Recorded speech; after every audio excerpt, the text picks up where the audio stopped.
Sizlar pokoleniya Z 25 yoshgacha bo'lgan mana shu bolalar bugungi kundagi hammalar xudbinsizlar. Sizlar ko'proq o'zinglarni yaxshi ko'rasizlar, erkinlikni yaxshi ko'rasizlar. Sizlarni qanaqadir chegaraga solishni yomon ko'rasizlar. Chegaraga solsagar bug'ilib ketasizlar, yomon ko'rib ketasizlar. Xuddi shunaqa 3 ta pokoleniya Z meni uyimda katta bo'lyapti, misol uchun yashayapti. Men buni juda yaxshi tushunaman va onangizni ham, otangizni ham tushunyapman. Sizlar bilan gaplashish biz xuddiki ikkita tilda gaplashadigan odamlar deymiz. Ana shu ikkita afsuski pokoleniyaning hozirgi kunda shunaqa ko'rinmas urushi, ko'rinmas jangi bo'lyapti-da bugungi kunda zamonda. Bu faqat O'zbekistonda emas, butun dunyoda bo'lyapti. Men qanaqa bo'lsa shunaqa qabul qilinglar. Boshqa variantinglar yo'q. Variant bermaysizlar. Sizlar tushunyapsizmi? Ana moslashuvchanlik sizlar haqqingizda emas. Ana shu moslasha olmaganinglar uchun ham, moslashni istamaganinglar uchun ham sizlar bilan gaplashganda ikkita mana bu ota-ona va farzand o'rtasida jarlik paydo bo'lyapti.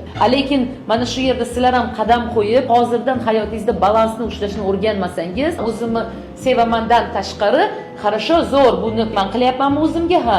O'zimga yetarlicha vaqt ajratyapmanmi? Ha, sportim bormi? Bor. Go'zalligim bormi? Bor. Dugonam bormi? Bor.